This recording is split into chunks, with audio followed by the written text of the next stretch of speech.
Welcome to PTE TNT. Is your go-to channel for free videos, tutorials, and practice materials. Just over 10 years ago, when I was in the Royal Academy, a museum in the centre of London, with my 3 children at the SST exhibition. I don't know if any of you saw it. TNT. I had an older child and 2 younger children, twins, strapped in a pushchair.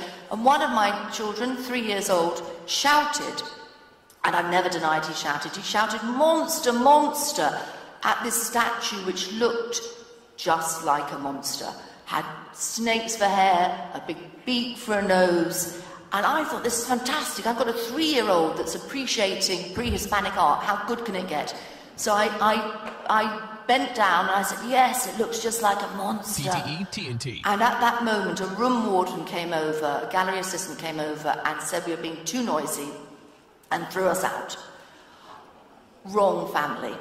PTE TNT. I was at that time a journalist with the Guardian newspaper, and 2 days later wrote a big piece in the Guardian about being thrown out of the Royal Academy.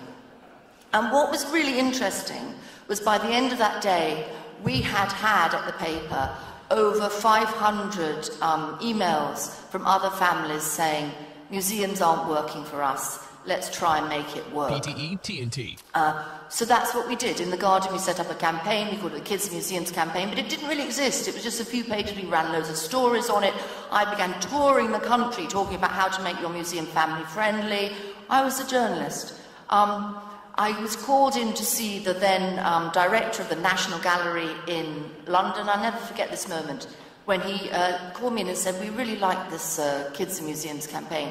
And we've been talking on our board about it. And we have some ideas of how we might work together, and I'd like you to take them back to your team. Like our Facebook page.